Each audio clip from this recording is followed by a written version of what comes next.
Story 1. I do not believe in ghosts or paranormal connections, but this experience still baffles me to this day. It happened a few years ago, and I have never been able to forget it. Fair warning, this story is a bit heavy. Most of my friends struggled with substance abuse. It was simply the crowd I grew up around. Around the time this happened, one of my closest friends had been clean from heroin for the longest stretch he had ever managed. It had only been a couple of months, but for him, it was real progress, and things were finally looking up. One day we were hanging out, and he shared some incredible news. Since middle school, he and his mother had been involved in a medical malpractice lawsuit related to something that happened to him as a child. After years of fighting, they had finally won. He was going to receive around $10,000 to $15,000. He was happier than I had seen him in years. He talked about buying his mom something nice and using the money to finally go to college. For the first time in a long while, he seemed hopeful about his future. A day or two later, something strange happened. I woke up suddenly around 1 in the morning. Instead of feeling tired, I felt incredible. Euphoric. Warm. Peaceful. The sensation intensified rapidly. Every second, it became stronger and stronger. Within moments, I went from thinking, this feels really nice, to realizing something was very wrong. Then everything went black. Suddenly, I was walking down the stairs into my friend's basement. The room was completely destroyed. Trash everywhere. Empty bottles. Used syringes scattered across the floor. My friend was sitting on the couch, waiting for me, with tears in his eyes. He kept apologizing. He said he did not want to hurt anyone. He told me the money did not last and that he had relapsed. He said he was sorry for bringing me there. He told me he just needed to say goodbye to someone. Then he said goodbye to me. Everything faded out in another overwhelming wave of euphoria. I woke up the next morning and brushed it off as a strange dream. I wrote it down in a dream journal I was keeping at the time and went on with my day. Work, classes, normal routine. A few hours later, my friend's mother called me. She told me my friend had passed away during the night. He had overdosed. Months later, another friend of mine, who was also a former addict, was trying to comfort me. He told me my friend probably felt no pain and that overdosing often comes with intense euphoria. He tried to explain what it feels like and said it is impossible to truly describe unless you have experienced it yourself. As he talked, something about it felt familiar. I opened my phone, pulled up my dream journal, and read the entry from that night out loud to him. He stopped me and said, "That is exactly what it feels like. Where did you get that?" When I explained everything, neither of us knew what to say. I still do not believe in paranormal experiences. I do not claim to understand what happened. But this is a memory that has stayed with me, clear as day. And no matter how logical I try to be, I still do not have an explanation. Story 2. This is my mother's experience with what she believes may have been a ghost. Several years ago, around 10 at night, my mom stepped outside for a cigarette. While she was outside, she noticed a very elderly woman walking up the back stairs of our neighbor's house toward their veranda. My mom thought it was strange. Our neighbors were also elderly, and it was very unusual for them to have visitors that late at night. She felt concerned and wanted to ask the woman if she was all right. But when she tried to speak, she found she could not. She said she felt completely stunned, frozen in place, and unable to look away. After a moment, she managed to force out a quiet hello. At that exact moment, the woman vanished. The next morning, my mom jokingly mentioned it to the neighbors. She asked why she had not been invited over for a late-night visit with their guest. Their response caught her completely off guard. They laughed and casually said, "Oh, so you have seen our ghost too?" They were not frightened at all. In fact, they seemed excited. The husband explained that an elderly woman often appears and seems to follow his wife wherever she goes. They said the presence feels comforting and peaceful to them. However, their children and grandchildren feel very differently. Whenever they stay overnight, they are terrified of seeing the elderly woman on the stairs. To this day, my mom has no explanation for what she saw. Story 3. We sometimes joke about the girl who lives in our house. It started out as a half-serious theory my wife came up with years ago. She believes there may be a young girl's spirit still tied to the property, possibly a victim of a schoolhouse fire in the 1870s. The old schoolhouse stood right where our home is now, long before the neighborhood existed. Neither of us has ever actually seen her. Instead, there are little things. Small, easily dismissed moments that happen just often enough to make you pause. A door that was definitely locked is suddenly unlocked. An interior door we never use is closed when we know we left it open. The attic light is on when neither of us has been up there in weeks. Nothing aggressive. Nothing frightening. Just quiet reminders. Almost polite ones. For the most part, we laugh it off. We call her the girl, and joke that she is just making sure the house is in order. It never felt like a heavy presence, and never anything that made us feel uneasy. Then there was one moment that stood out. One evening, my wife was standing in the kitchen, tidying up after dinner. I was coming down the stairs toward the living room. The house was calm and quiet. No television on, no music, no background noise at all. That was when we both heard it. A clear, gentle voice, coming from the living room, said, "You're a good girl, Dottie." We both froze. Dottie is our dog. She was lying in the living room at the time, probably doing something she was not supposed to be doing, as usual. She is mischievous, stubborn, and constantly getting into trouble. But she is, without question, a very good girl. Neither of us had spoken. Neither of us was anywhere near the living room. And the voice was not either of ours. We looked at each other and just stood there, letting the moment sink in. There was no fear, no panic, just surprise, and an odd sense of calm. Apparently, there may be someone else in the house who agrees with us. And if there really is a girl who still lives here, watching over the place and complimenting our dog, we do not mind sharing the space at all. Story 4. Before my grandfather passed away, he often told our family that after his death, he would appear to us in white clothing and watch over us. He died of cancer when I was 8 years old. As I grew older, I struggled deeply. I was an unhappy child dealing with undiagnosed autism and the trauma of sexual assault. By the time I was 14, I felt overwhelmed and hopeless. One night, I attempted to take my own life. The attempt failed. As I was losing consciousness, I saw my grandfather. He appeared clearly and told me that it was not my time to go. He begged me to wake up. I did wake up, lying on my bedroom floor. I ran downstairs to my mother in tears and told her what I had done. She went upstairs shortly afterward to clean up the rope. Much later, she told me something strange. The rope looked as if it had been cleanly cut with a knife. After that event, I began noticing unusual things. I would see small puffs of mist outside my bedroom window. When I was 16, I realized what they were. It was my grandfather. He would appear floating outside my window. I tried speaking to him, and sometimes he responded. I once asked why he could not come inside the house. He told me he was not allowed, because my mother had asked him not to. Over time, we spoke about a few things, including the night I tried to end my life. He told me he had cut the rope to save me and checked on me several times afterward.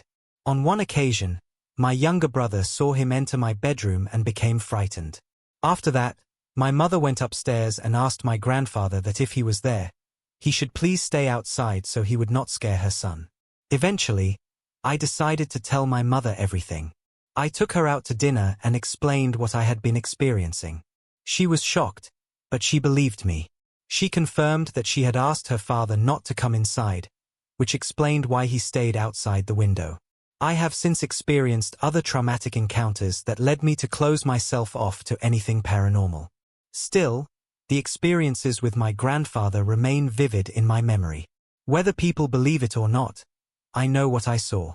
And I believe he saved my life. Story 5. My sister once had a dream that shook her in a way nothing else had. In the dream, she was kidnapped. One moment she was in a familiar place, going about her day, and the next, she was being dragged away into darkness. She ended up in a basement she had never seen before. The air was damp and heavy, the walls slick with moisture, and the cold concrete pressed harshly against her hands and knees. Every sound, the drip of water, the creak of old wood, even her own shallow breathing, echoed around the small, shadowed room. The fear was overwhelming, and every detail felt as real as anything she had experienced awake. She could smell the faint, sour scent of mold, taste the metallic tang of panic, and feel a crushing sense of isolation pressing down on her. When she woke up, she was drenched in sweat. Her heart was hammering in her chest. The fear didn't leave immediately. It lingered in her bones long after she got out of bed, a heavy, unshakable dread. Naturally, it shook her to her core. But that was not the strangest part. The very next day, completely out of the blue, her ex-boyfriend called her. She hadn't spoken to him in weeks, maybe even months. There was no reason for him to call at that exact moment. Yet here he was, his voice tense and uneasy. When she asked why he was calling, he hesitated. And then he said something that made her blood run cold. He had had a dream the night before. In his dream, she had been abducted, trapped somewhere unknown. No one knew where she was. The fear in his dream was just as vivid, just as terrifying, as hers had been. Neither of them could explain it. They had not communicated. They had not shared fears, suspicions, or even stories that could have influenced their dreams. There was no reason for either of them to imagine such a scenario. Yet somehow, on the very same night, they had both experienced the exact same horrifying vision. To this day, the memory still sends shivers down their spines. It is a moment they cannot explain, a coincidence that feels impossible, a shared terror that has stayed with them both. One night, one dream, and a fear that neither of them will ever forget. Story 6. Mine is not scary at all, but I still think about it years later. I like to think of it as a strange little glitch in the Matrix. One quiet summer afternoon when I was younger, my family was inside the house doing absolutely nothing special. The windows were open, the air was warm, and the day felt completely ordinary. Then suddenly, we heard it. That familiar, cheerful music of an ice cream truck drifting down our street. We all froze. Ice cream trucks never came down our road. Not once. Not ever. Our street was tucked away, quiet, and out of the way. We had lived there for years and had never seen or heard one before. Without even talking about it, we all rushed outside like it was some kind of miracle. And sure enough, there it was, slowly rolling down the street as if it had always belonged there. We placed our orders through the window, still half in disbelief that this was actually happening. While we were ordering, we mentioned how shocked we were to see her. We laughed about it and said something like, "We cannot believe an ice cream truck actually came down our street." The woman inside the truck looked genuinely confused. She paused, then said, "Really? I come down this street every week." We all just stared at her. After a moment, someone awkwardly replied, Sure you do." She shrugged it off, handed us our ice cream, and drove away like nothing unusual had happened. That was the last time we ever saw her. No ice cream trucks before that day. None after. Not once. Not even years later. I am sure there is a perfectly reasonable explanation. Maybe she took a wrong turn. Maybe it was a one-time route change. But the way she said it, so casually, so confidently, like this street was part of her regular routine, never sat right with me. I still like to imagine that somewhere, in another version of reality, ice cream trucks really do come down our street every single week. And for one brief summer afternoon, those two worlds overlapped. Story 7. This feels like more of a glitch in the Matrix than anything else. Years ago, I went to a friend's Halloween party. Almost the moment I walked in the door, I saw a guy across the room and immediately thought, "Oh my God, I have not seen you in years." I waved at him without hesitation, genuinely excited. He waved back with the same enthusiasm. When I finally made my way over and we started talking, something felt off. As the conversation went on, I slowly realized I was not actually sure how I knew him. We both started trying to figure out where we had met. That is when things got strange. We discovered that we had never met before. We had no friends in common, and he was only at the party through a loose acquaintance. At first, I thought the confusion was just on my end, but he insisted he felt the same way. He was just as certain that he knew me. After talking for a while longer, that intense sense of familiarity faded completely.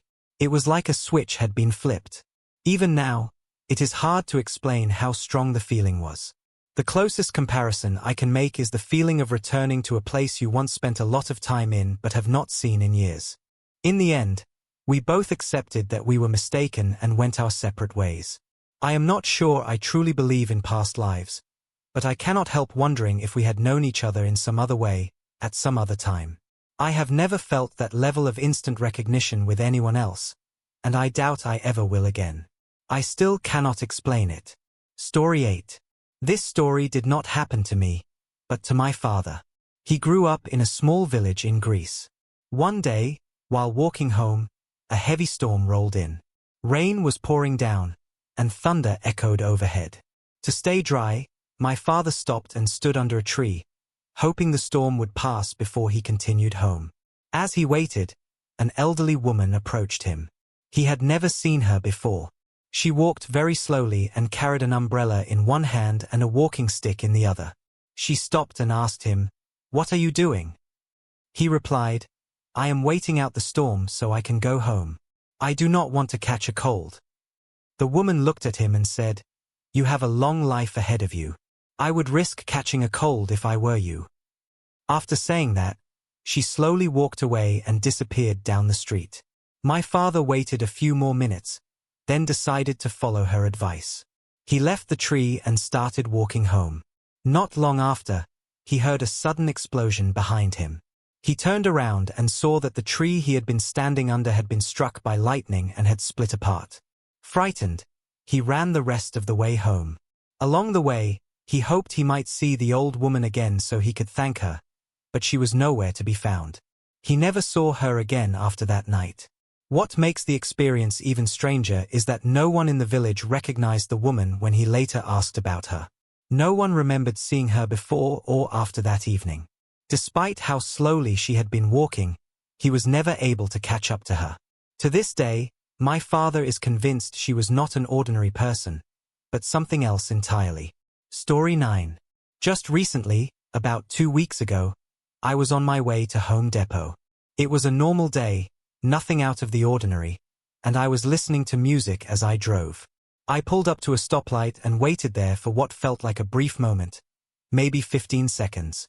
Cars were moving around me, the usual traffic noise filled the air, and I glanced at the light, expecting it to change any second. Eventually, it did. The light turned green. The moment it did, something strange happened. I felt completely frozen. My foot hovered over the gas pedal, but it would not move. My hands gripped the steering wheel, my heart rate spiked, and for a second or two, it was like the world had paused. I cannot explain it, but it felt as if something was telling me not to move, warning me in a way I had never felt before. And then it happened. A red Ford Explorer came barreling through the intersection, ignoring the light entirely. It must have been going close to 50 miles per hour, maybe even faster. The sound of the engine and the screech of tires echoed in my ears as it tore across the crossing. I froze in shock, unable to move, as the vehicle shot past mere feet from where I had been sitting. As soon as it passed, my body started responding again. I pressed the gas, my hands shaking, and drove on, trying to process what had just happened. My heart was racing, and it took me several minutes before I could calm down enough to even think clearly. I still do not know what that feeling was. Instinct, intuition, or something else entirely. But one thing is certain. If I had moved when the light first turned green, I might not be here to tell this story. That brief, unexplained hesitation saved me. It was a strange, unexplainable moment, and I will never forget it. Story 10. Growing up, my sister and I were close with our neighbor, Matt. He had a dog named Molly, a small but energetic dog who loved to run, explore, and disappear the moment you took your eyes off her. One afternoon, she ran off behind our houses and into the nature preserve that bordered the neighborhood. The three of us decided to go after her. Matt's older brother, Chris, said he would take a different route so we could cover more ground. That seemed smart at the time, so we split up and headed into the preserve. The area was thick with trees and overgrown paths. The deeper you went, the quieter it became. Sunlight barely broke through the canopy, and the air felt cooler and heavier than it did near the houses. Not far in stood an old dam and mill dating back to the 1700s. It had long been abandoned and had a reputation in town for being haunted. The stone walls were dark with moss, the windows broken and empty, and the wooden water wheel sat frozen in place, rotting and silent. Even as kids, the place made us uneasy. It felt like the kind of location where time had stopped. As we approached the mill, something happened that immediately caught our attention.